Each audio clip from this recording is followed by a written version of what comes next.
K+ News Network presents. కలుషిత నీరు తాగి అనారోగ్యం పాలైన వారికి నష్టపరిహారం కింద 25,000 రూపాయలు ప్రభుత్వం ప్రకటించాలి. CPM demand.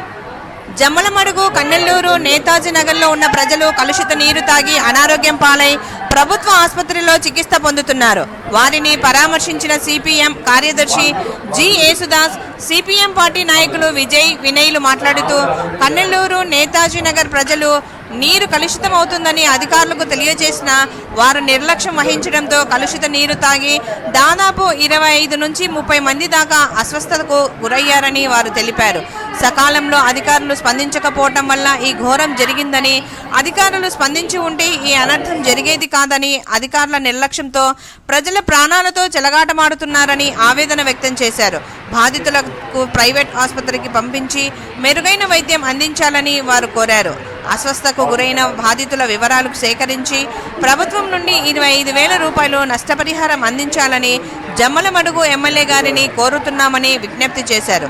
మున్ముందు ఇలాంటి సమస్యను పునరావృతం కాకుండా చూడాలని మున్సిపల్ కమిషనర్ గారు సంబంధిత అధికారులను గట్టి చర్యలు తీసుకోవాలని వారి సందర్భంగా కోరారు. ఈ కార్యక్రమంలో నరేంద్ర, మన్సూర్, భీమా, భాష తదితరులు పాల్గొన్నారు.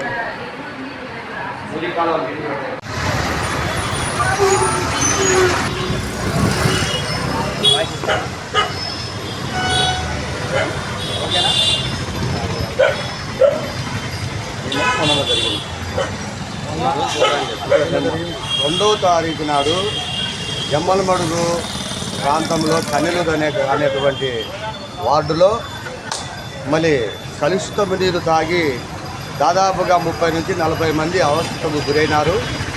మళ్ళీ మున్సిపల్ అధికారులకు ఆ వార్డుకు సంబంధించినటువంటి వ్యక్తులు కలుషిత నీరు వస్తుంది, నీరు కంపు కొడుతుంది అని చెప్పి మున్సిపల్ అధికారులకు తెలియజేసినప్పటికీ కూడా మున్సిపల్ అధికారులు నిర్లక్ష్యం వహించడం వల్లనే మళ్ళీ కలుషిత నీరుకు తాగి అవస్థకు గురైనటువంటి 30 మంది పేద కుటుంబాలకు చెందినటువంటి వ్యక్తులు కుటుంబాలవి. ఆ కుటుంబాలను తక్షణమే మున్సిపల్ అధికారులు ఆ కుటుంబాలు ప్రైవేట్ ఆసుపత్రులలో చికిత్స తీసుకుంటున్నారు.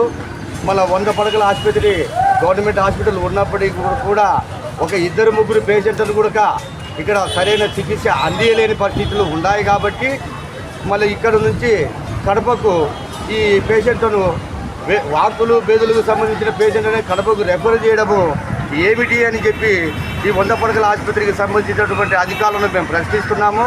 అంతేకాకుండా ఈ మున్సిపల్ అధికారుల నిర్లక్ష్యమే ఈ విరోచనాలకు, వాంతులకు కారణమైనటువంటి వారు మున్సిపల్ అధికారుల బాధ్యత వహించాలని చెప్పి ఈ ప్రైవేట్ ఆసుపత్రిలో చికిత్స పొందుతున్నటువంటి కుటుంబాలకు ఒక్కొక్క కుటుంబానికి 30,000 రూపాయల వద్దున ఆర్థిక సహాయం అందించి వారికి మెరుగైన వైద్యం అందించాలని చెప్పి సిపిఎం పార్టీగా మేము డిమాండ్ చేస్తున్నాం.